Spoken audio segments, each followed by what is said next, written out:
All right. Welcome to the podcast. I'm joined here with Britleigh. Hi. Hi. So, we're here to talk about creativity, and we can start off the podcast. You can introduce yourself and tell us what you do creatively. Okay. Hi, I'm Britleigh Wechsler, and I am a photographer, and I do a lot of stuff. I don't know how to explain myself. I guess I'm a creative.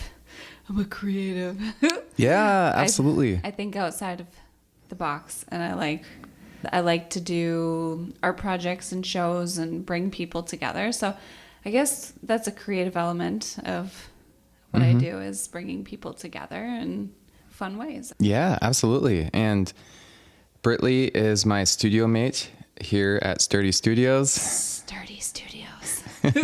We coined that term last fall of 2024.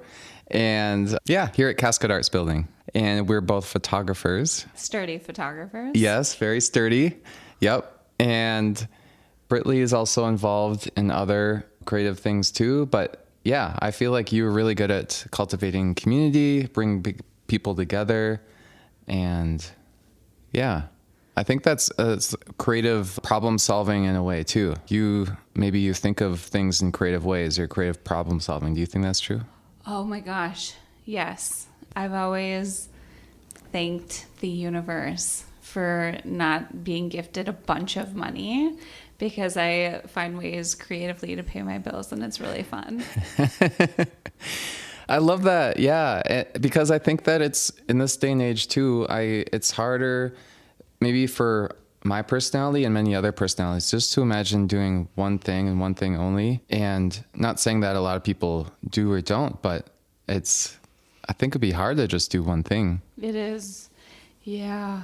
Yeah. It's not hard, it's just boring. Yeah.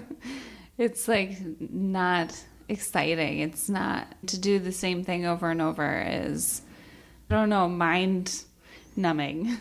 Yeah. Yeah, absolutely. For creative, especially. Because I don't know, some people do like consistency, and it makes them feel safe and makes them operate better in the world. But as a creative, or maybe ADHD, I don't know how you want to twist it, but it's just some people constantly are like, let's do this, let's do that, let's do this. Yeah. And I find that's like just so fun energy, just to have a lot of ideas and just really try to, act on those ideas. Because it's one thing to have all those ideas, but it's another thing to actually go out and do them. Yeah, doing them. Yep. And there are a lot of people that sit around and just have all these ideas, but doing the ideas are the fun part. Yep. It's actually really fun. Yeah. And so talking about maybe in your like young adulthood, or maybe growing up, do you feel like, I know that you do photography, so I know that from an early age, you had referenced a joy of taking photos. Is that true?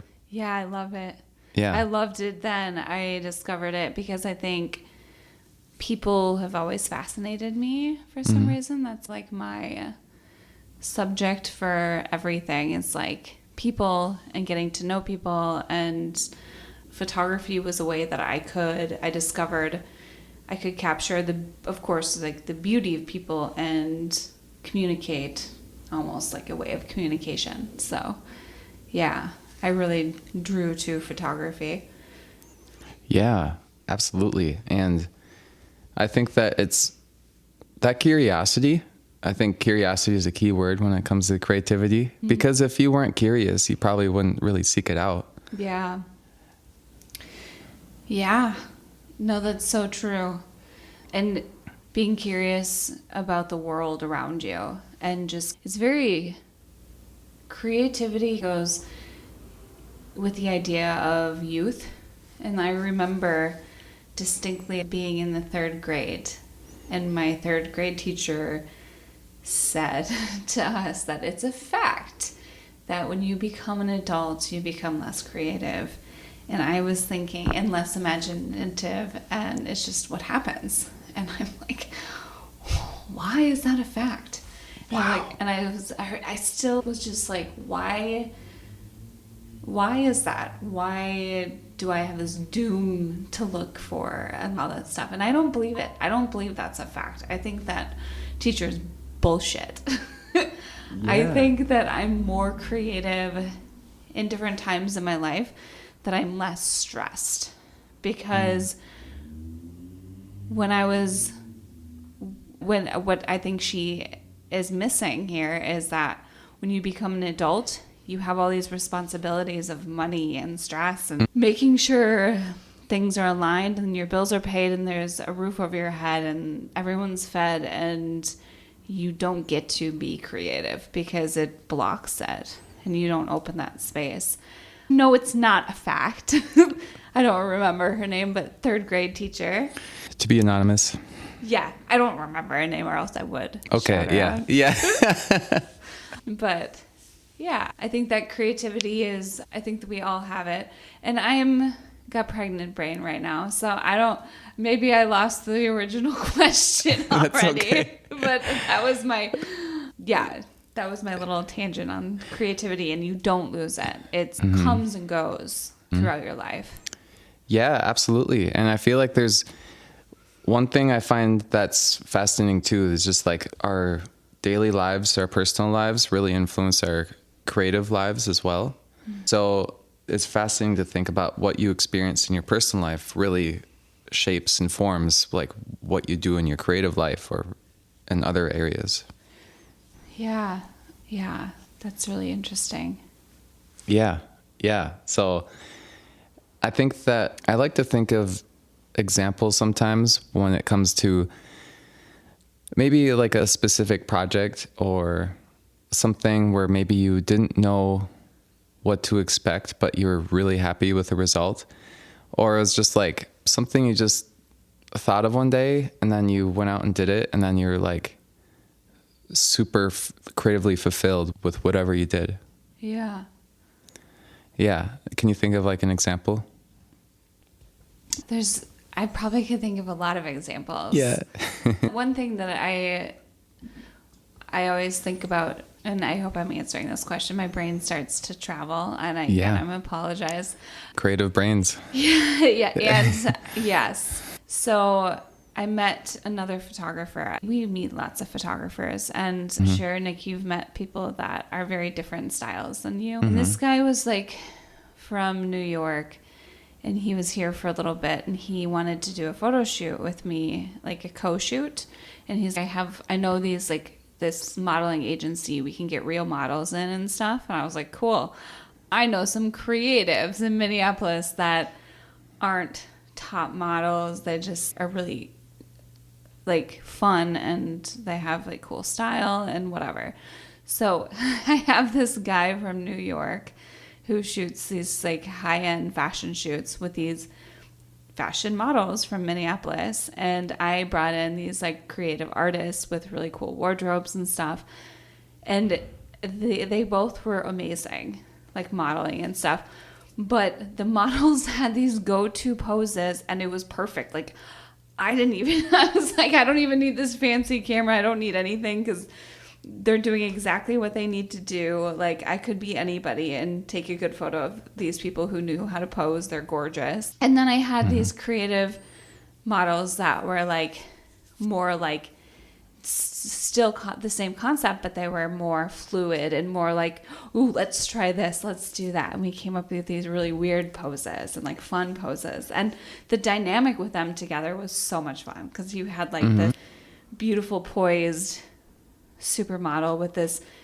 beautifully weird artist doing whatever they want on the fly, and it was just such a fun shoot. And after the shoot, like the photos turned out really cool, but then the photographer's talking, the way he talked about what he does for a living, like everything has to be perfect and blah blah blah, and I'm just like, I just shoot from my heart. If I feel something, I see something. And my like answer was so emotional, and he just, remember the look, he's, what are you talking about? We were just so two different people with our two different models. Anyways, so I always think about that day, like it's so funny how you have different styles of creativity and different, it can come together and be just amazing. So with that, my style of creativity is very emotionally driven. As I like told him, I just do it for the money and I'm good at it. That was the concept. And so a lot of times I have these really creative ideas, like a dream or like emotions that I'm feeling that I need to get out. And like you said, go do it, be fulfilled, do the creative thing, and then be like, I did it. Look at, I created this. And so there's a lot of photo shoots that I do where it's just like on a whim. I'm like, I have this vision. And one of them I thought of the other day. I was thinking about all my past regrets, right? I was like, I just want to somehow take that energy of my past regrets and get rid of them, throw them away. I decided to photograph it like it was a murder. Like I murdered my past regrets and I was dumping them into the river. Wow. So that's quite an image. I took a garbage bag and I like in my backyard. I probably looked like a crazy person doing this, but I like shoved all these. I saved my recycling for a month. And then I took all my recycling and shoved it into a garbage bag and shaped it as a man. Wow. That like you wrapped up. Yeah. And I named him James. So this dead James filled with recycling, but as I was putting the recycling, I would actually like write on the recycling like some stuff that like I wanted to get rid of. Okay, I forgive you for doing this in your life. I forgive you for that. And I wrapped him up and I invited my friend to model for me. And I don't know if Scott Seekins, he's like a local icon. So I take him fishing a lot. And I was like, wow, Scott, let's go fishing. Let's do a photo shoot. I have to do a photo shoot. You have to go fishing. Let's do it. So I brought my model. I brought Scott. And James was in the trunk. Wow. And we drove to Rush River, Wisconsin, and he went fly fishing. I had this model dragging this dead body across like the river in different places and pretending to dump this body, looking around. And the best part is one of the photos of James being dumped over into the river. You can see Scott fishing in the background. And I'm like, that's so funny because she's, oh no one's going to catch me, like dumping this dead body. But then, who's that man? It's like Scott Seekins just out there fishing. But yeah, that was fun because I thought I was going to get pulled over at one point and have to explain why I have. Could you imagine the police's reaction to 3 weird looking people with a dead looking body? Garbage bag in the shape of a man. And it was like duct taped like around like the joints and stuff and the head. And it was actually like life size? Wow. Yeah. But it wasn't as heavy as a body. It was just recycling. It's pretty light. Okay. Yeah. Wow. Yeah, I think that would be, I wish I was a witness to that. And I'd like to see those photos. Yeah. I should share them. I have them on Instagram and they on my website somewhere, but organizations, no. I should dig them up. I should figure out what year it was and I can find them. Yeah, because that was a fun shoot. Yeah. It was really fun. Yeah, and did it feel satisfying, like emotionally, creatively for you? Yeah, so Really? satisfying. Yeah. Yeah. Doing that stuff, like sometimes I feel like for me, like things that are stuck in me, I need to get out. And like art is the way I release my anger, my anxieties, or my negative thoughts. Like some people, I do stuff like walks and running and physical, but I also like to do creative and create things out of that. I think that it's definitely a form of self-expression. You're really expressing yourself through your art, through how you can communicate it. Yeah. Yeah. And I think that's a driving force for my creativity, maybe, or maybe it was at one point, and it changes because there's sometimes my driving force is just like, this is fun. Yeah. And it's not always necessarily so emotionally detoxing. Yeah, I think doing projects like that, it's just really important to document like a representation of your past, and that allows you to really move forward and really accept.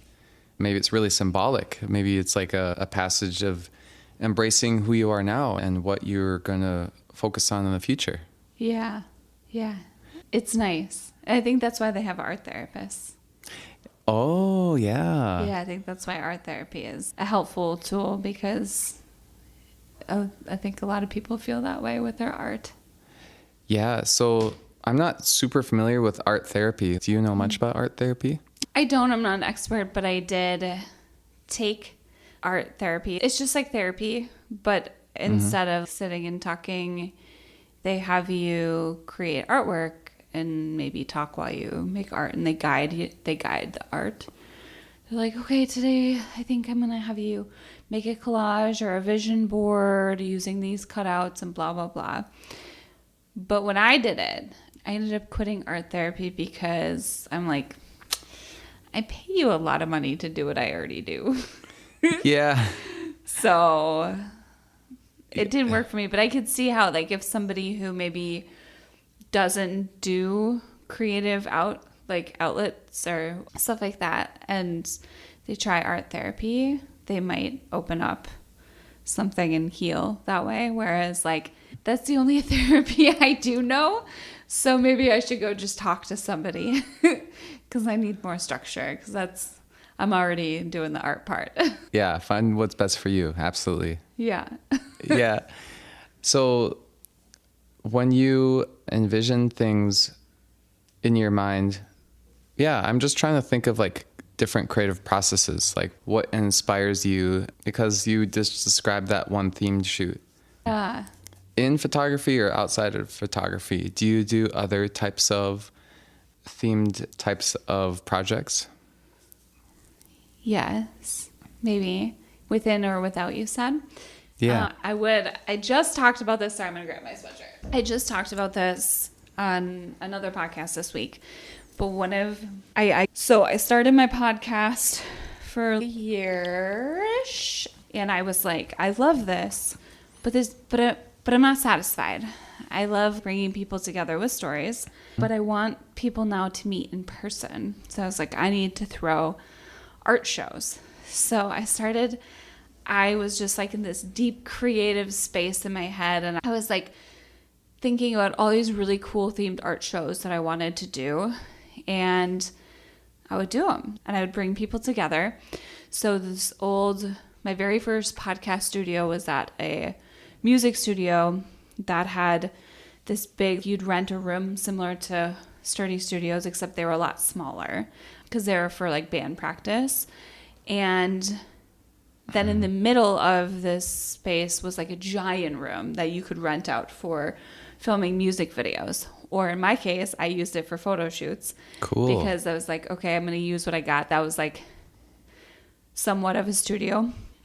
Anyways, I was like, oh, could I use this space as a art show? It was huge. It was huge. Like the ceilings were giant, and like you had a pulley system to pull like different things up. It was crazy. And they're like, yeah, please, that'd be great. Use it. So I had a DJ, and I used the lights that were in there because they had all these really cool flashing lights.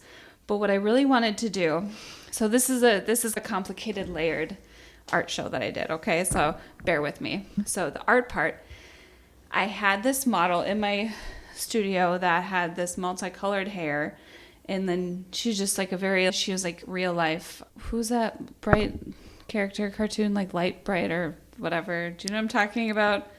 Oh my gosh, my brain. I don't watch many cartoons right now. I'm sorry. It's from like the 80s. Anyways, she has multicolored hair, this really cute girl. And then I put her in one of my vintage outfits that had all these colors. And so I shot it with black lights. And then, so it was like, just as you could imagine, just like this really colored picture with all these colors and colored hair. And I did a bunch of photos of her in different poses, and then I printed it on metallic paper, so it was shiny on top of it, so it was really like shiny. Cool. And then what I wanted to do was you had to look at it in a black light, so it was a black light art piece, okay? So not black light, but like multicolored lighting, that LED lights that shifted constantly. Cool. Because every time it changed colors, the entire photo looked completely different because it Wow. pulled out colors and like faded colors, and it was a morphing photo basically. Wow. And so I was like, okay, the art show space is way too big and I can't just like light up this art piece. So what I did was, which was also my dream, I made a little mini diorama of a studio where I got flooring, little wood floor panels from Home Depot, and made a Cool. wall. And I printed everything on different size, like wallets and 5x5s, and then went to the thrift store and found tiny frames for them. Cool. So it was like almost like a little dollhouse or Lego house or something. But yeah, and I built it. It's just a room. Yeah. But yes. And I put the LED string lights around the ceiling and then put like a sheet over the box so you could stick your head in it. Cool. I even had a little tiny table with chairs and a bowl of soup with playing cards, like someone was playing poker in the middle of the art show. It was so cute. That is Anyways, amazing. Yeah, but I didn't tell anyone. And I was like, just come to my art show. I'm just having a little art show. Wow. And I just kept saying that. And they're like, yeah, we'll go to your little art show. But it was like in this big space with a DJ. And one girl brought her hula hoops. And so there was like a big hooping party. And then some other guys, can I bring some art in? And I was like, yeah. He brought a giant pizza that said Rest in Pizza. So it's like this. Oh my God, it was so fun. Oh, wow. But anyways, that was like my favorite vision coming to life because it became more. And there was a lot of people that showed up to that because I think it was like a little bit after COVID and people were like excited and it was a warehousey area. So it seemed it was so fun. To paint the scene, what time of year was it? What season? Oh, I think it was spring. Yes. Yeah. I was envisioning spring. Yeah, it was spring because Yeah. it was cold, but not, it was like winter was ending. Yeah. And then it was like, it was in an industrial area. So then people would go through like park outside and like the little smoking patio. It was kind of like an underground party. So it was cool. Yeah. Love that.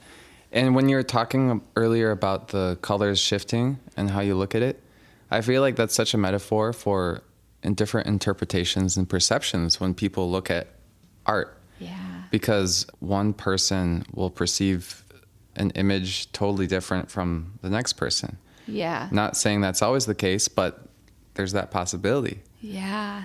And I thought it was just really beautiful when you described that with like the changing colors of the image. Yeah. It's so cool how you can take, and again, you can take one image and with lighting it, it can morph completely. But then beyond that, like kind of what you're saying is even without that, like you can take an image and see it completely different in different ways. So it's, yeah. Yeah. And I think that's just really, I don't know, that gives me so much creative energy in a way too. Just that concept.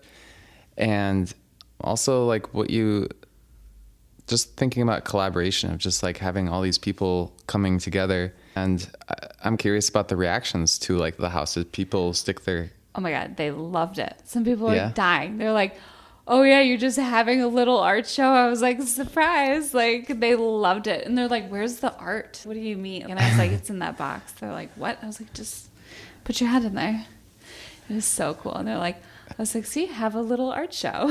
It was seriously the best. And I always just love like little things. Like it's fun. And it was more realistic for me to make, and on a budget, make a tiny art show for myself instead of a big room where coordinating lighting. And I'm like, oh, if I do it small scale, I can afford that. I can manage that. And I did it in a month. When I don't even think the walls I made were very sturdy like our studio. Oh. I think they were like I tried to save it because I loved it, but the walls collapsed by the time I was done. The material I used could have been improved, but it stayed for the show, and that was the best part. So again, I'm all about once it's out there, it's done. Yeah. You see it, yeah, it's gone. I don't have a room in my house that's like all the things that I did because it's gone now. Yeah. And I think that brings so much more importance to embracing those things that are created and made in that moment, it gives more specialty to it because it's not going to be there forever all the time. Yeah. So you have to really see it while it's there and while it's fresh or relevant or be present. Yeah. Yeah. I have a few photos, but the biggest thing about these parties is to be present. And that was, I think those were like the beginning of me doing Now Here Today, speed dating and like getting events out and stuff. But I might go back to those because those were more fun. Yeah. Yeah. And you can definitely make a nice little sturdy house here at Sturdy Studios. Yeah. Oh my gosh. I'm having ideas just sitting here right now. Like, how many little doll houses do you see at thrift stores that we could bring in? And we should put in like a little dollhouse where we each get a room in Sturdy Studios, and we get our tiny little art piece hung up for the day, and we can hang little lights and showcase it. Wow. Constantly. That would be cool. I love it. Yeah. Because I think especially younger humans would enjoy that too. Yeah. Or just if it's always there, hey, take a peek in here. You know, and I'm going to have a younger human who would love that. Be like, this is my size. Yeah. And what do you think about having like maybe the wallet size, like tiny print of one of your own photographs or something in the house or something? Oh, yeah. Yeah. The whole house will be decorated with our prints, I think. Right? Yeah. And oh my gosh, can we do this for Art World? I was just thinking that. Oh my God, let's do it. We have a mission. It's coming up. Yeah. Thrift store day. Yes. I love it. Yeah. I've got a lot to learn from you. Or we have a lot to learn from each other. Yeah. Yeah. That would be so fun. Yeah. I'm down for it. I'm always fascinated by things and just to think about what we envision. I feel like that says a lot about ourselves and maybe our taste or what we put out into the world. There's so much you can analyze about how you present to the world. Do you think about that within art, fashion, personality, how you like present yourself to the world? I know it's a deep question. Yes and no. Yeah. Yes and no. Because I guess so... I feel like the more I think about there's times that I like go through, oh, I want to change my wardrobe. I want to be presented this way. And then you reflect, like, how do I feel? How do I want to be presented? How can I better myself? You go through those kind of changes, and it's good to reflect. But a lot of times I like to just be drawn to what I'm drawn to. And there are times where I've had to realize that, oh, I am different sometimes. Or, oh, like, I do dress bold. Like, I'll have people just, like, comment on the way I look. And I'm like, I didn't even realize that you guys don't like bright patterns, or you don't like these, or you don't dress like that. And yeah, it's interesting. I think the more you reflect too much about how you present yourself, the less authentic and less you can live in the moment. Yeah. And I think that it's following your intuition, just knowing yourself and like intuitively what you want to do regardless of what the universe or world thinks. Yeah. It's really important, I think, to be true to yourself. Yeah. And keep being playful in whatever way that is.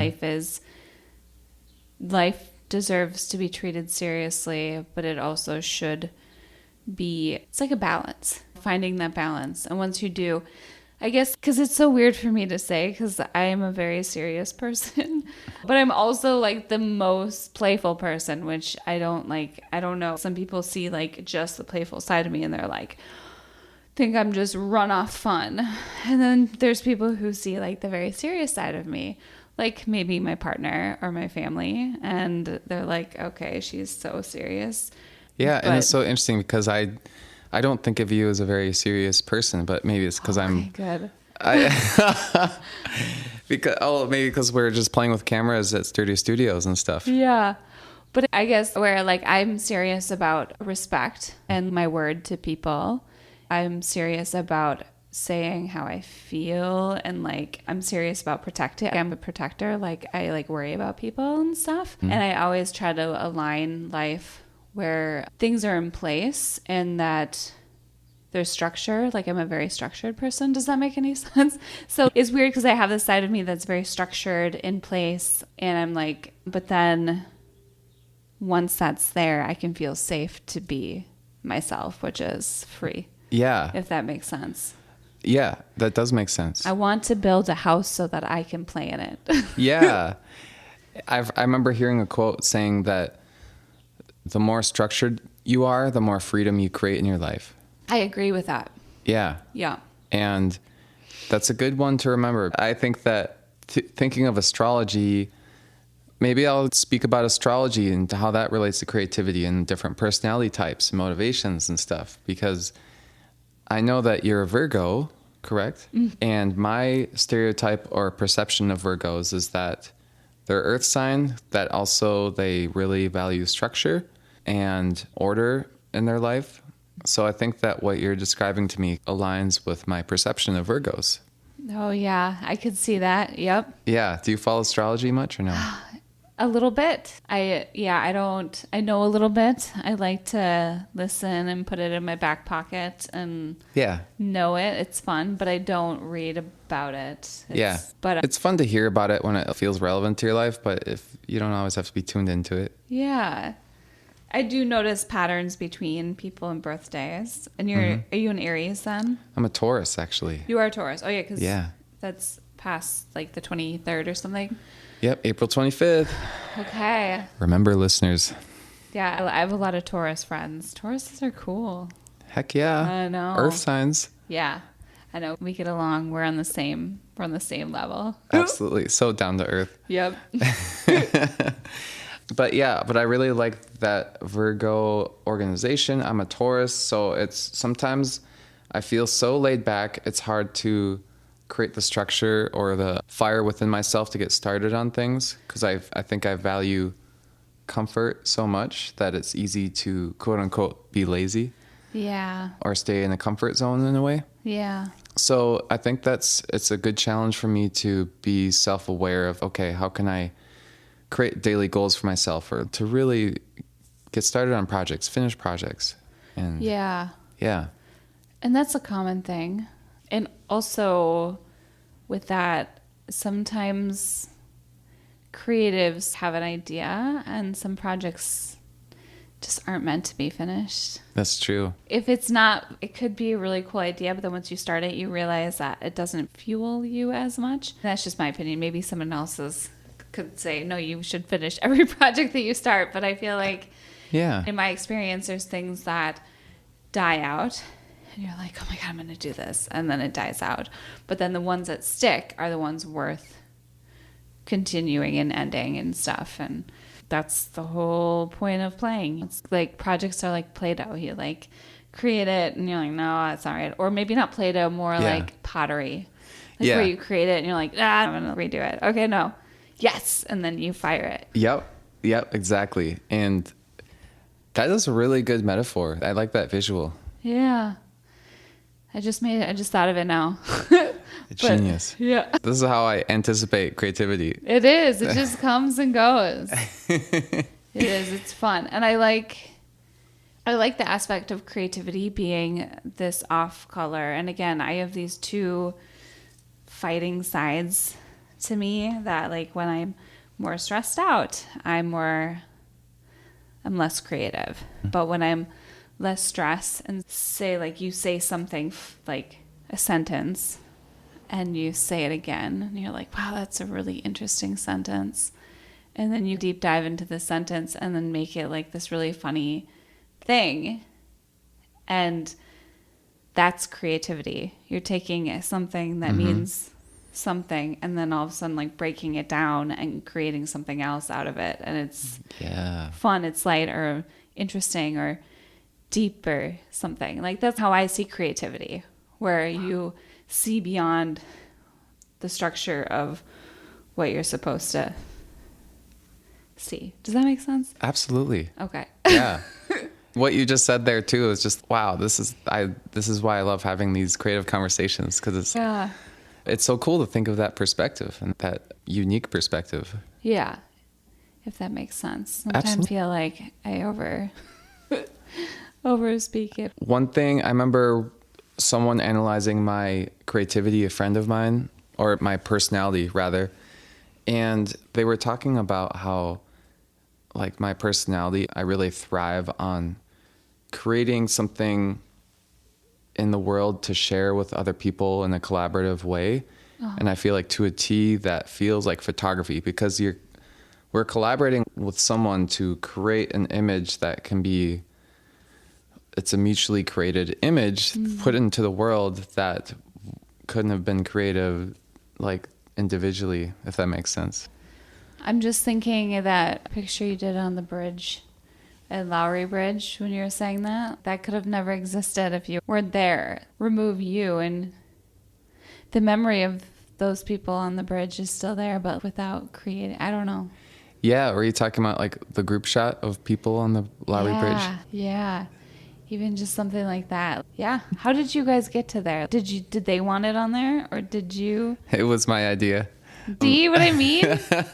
It was so perfectly balanced, and yeah.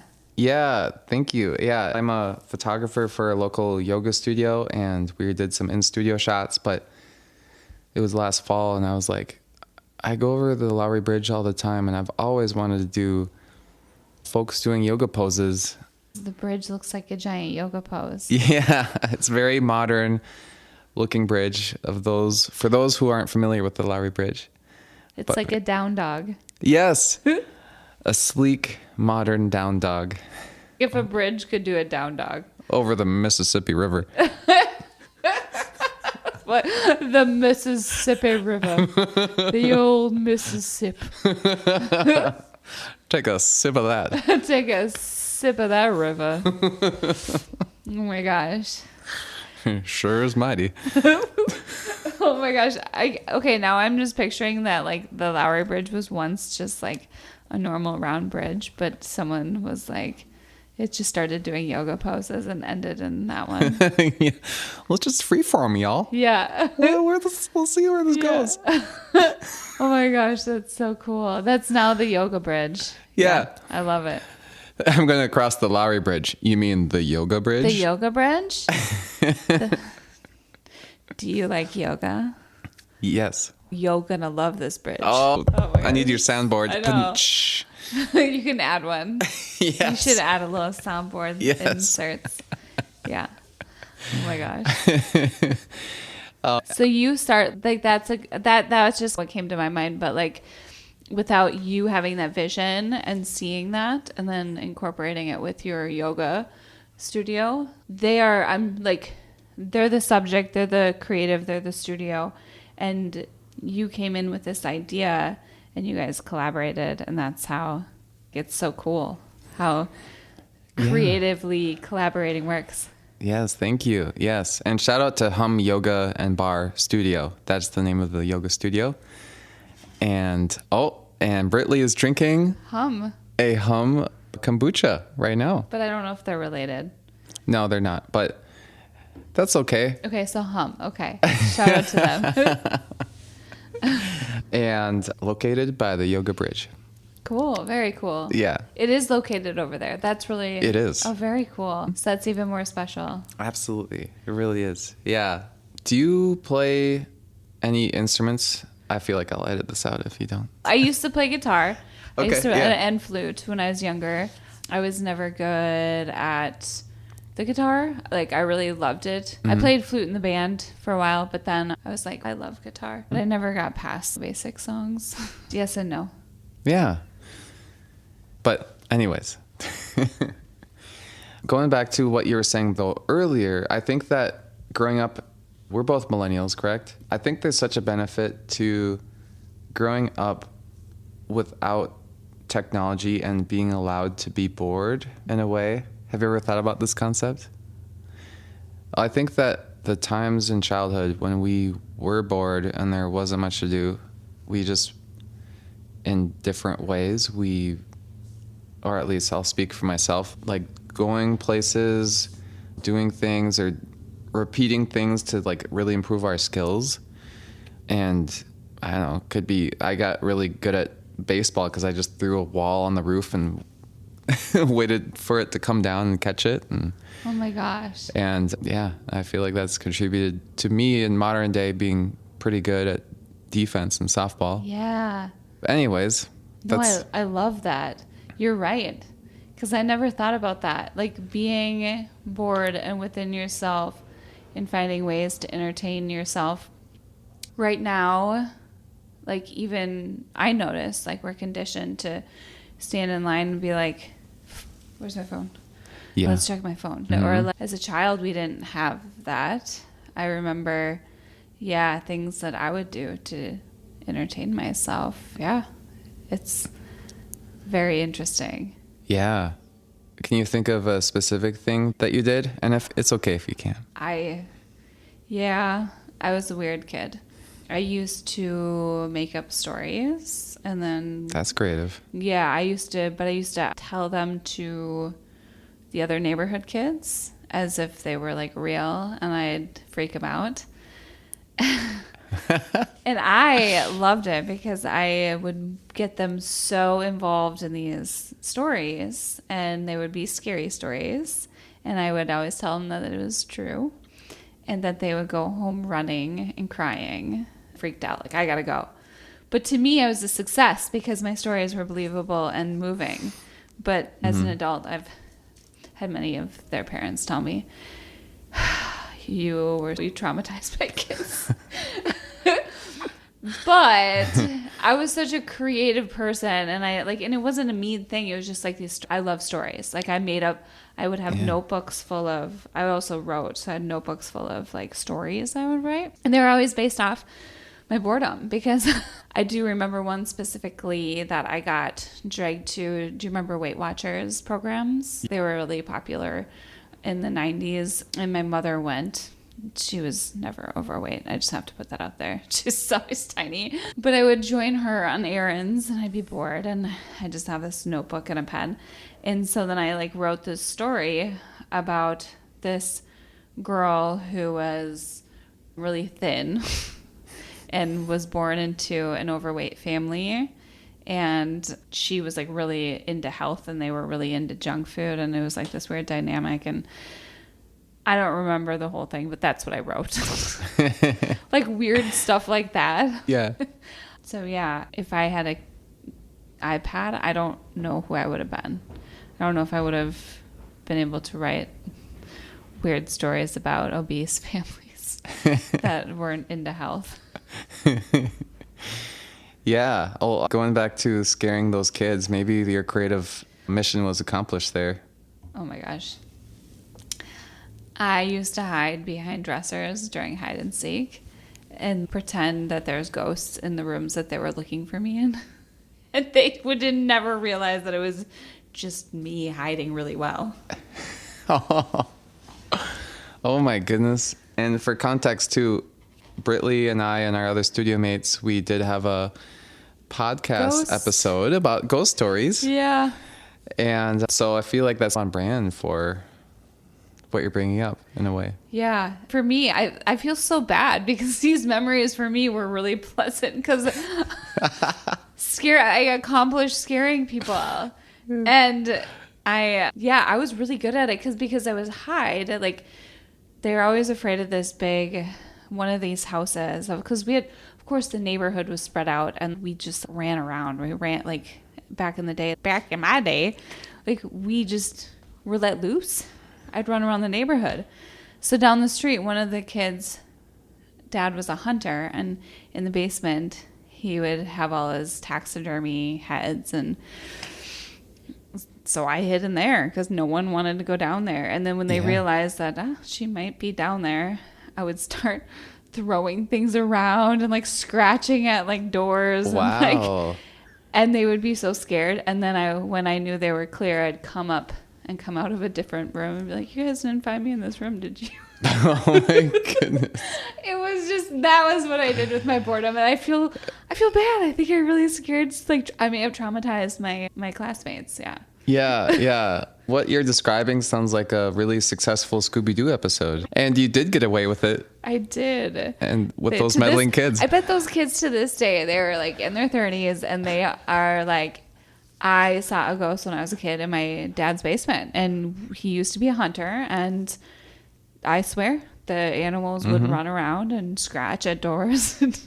Yeah. And they cannot handle a scary movie. To this day. Probably not. That's their real ghost story, and it was actually just me. Yeah.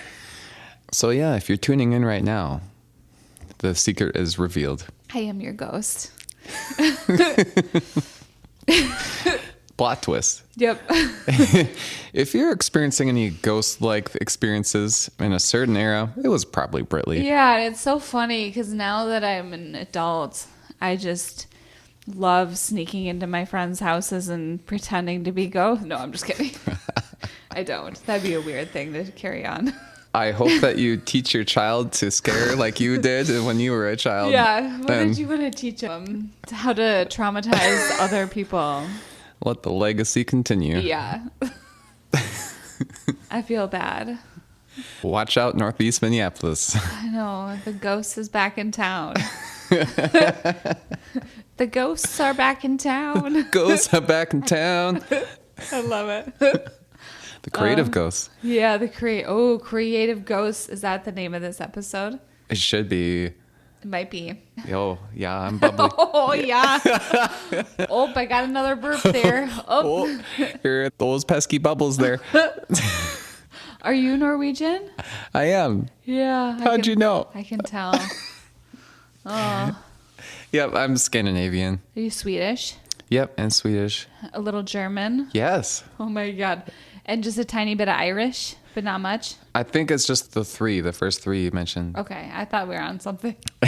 But is that your heritage? Oh, yeah. I'm also very white. I'm mostly German and Norwegian, English. That's it. Maybe a little Irish. Just a little. Just boop. Yep. Just a nice English ghost in there. I did 23andMe and I was like, oh my God, I am white as fuck. Wow. Oh, don't you know I'm white gosh. I had no idea. The jury's out and I'm white. I know. Whoops. Guess I didn't realize that this whole time I was colorblind. I am white. Like, I'm recessive white. I'm like the whitest one in my family of white people. Oh, wow. Like, I was born with fiery red hair and, like, pale freckles. Well, they had at least some color, some tint. When I work out, I turn red. I just turn red. Everyone else just sweats. Yeah. When you sunburn, do you turn red too? Yeah. That's all I do is sunburn or white. Those are the two colors you get. Yeah, that happens to my Irish friends too. Yeah. Really? Yeah. Oh my gosh. I know we discovered, sorry, this isn't part of your podcast, but my family discovered on my mom's side that they had some Irish, and my whole family was like, oh, thank God, that explains Brit. I'm the only one that's like super white. I'm not going to include this on the podcast, but I thought about this yesterday and it made me crack up. Not that I'd ever put this out anywhere, but I said, I'm Nick Lindy, and I'm proud to put my badge on my website that I'm a white-owned business. Oh my God. Just have a badge. Oh my God, just a badge. I'm a white male-owned business. I know. Doesn't it kind of make you sad that you can't do that? You can't. I mean, you can, but I would certainly get some type of customers. I know. Oh my gosh. Let's make Sturdy Studios great again. Oh my God.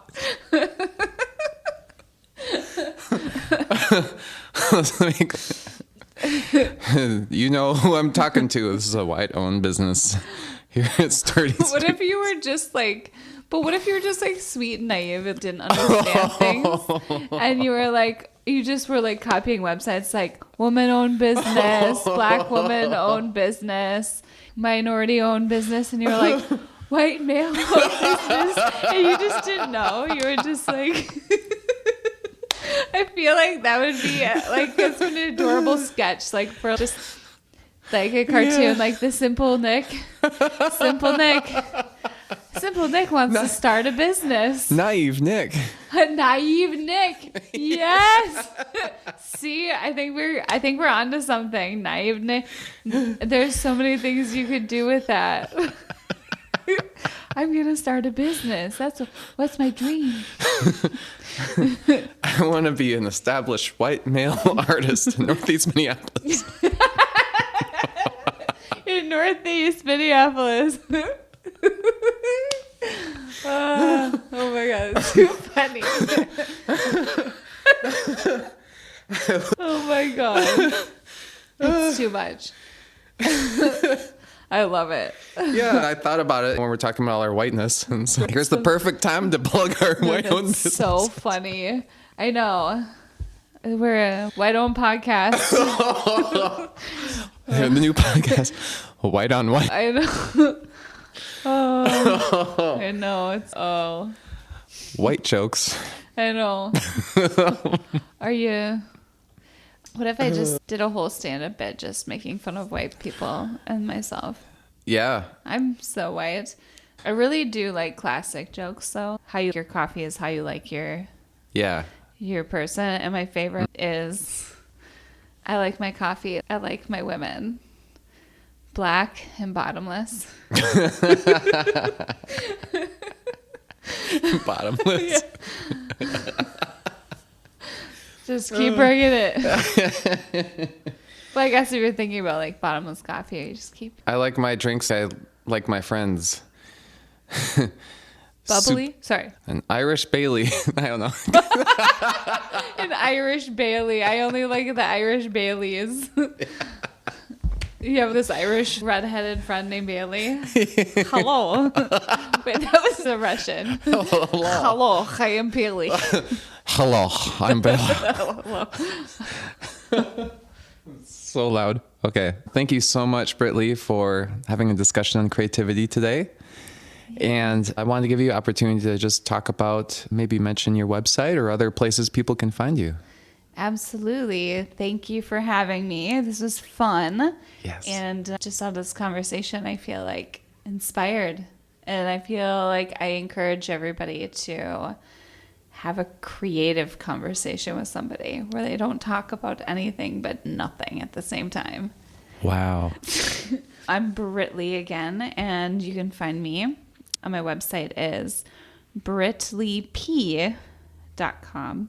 And that's BRITLEIGHP.com. My podcast is called Excelsior. I share stories of local artists and entrepreneurs, and that's excelsiorp.com. Perfect. Thank you so much, Britleigh.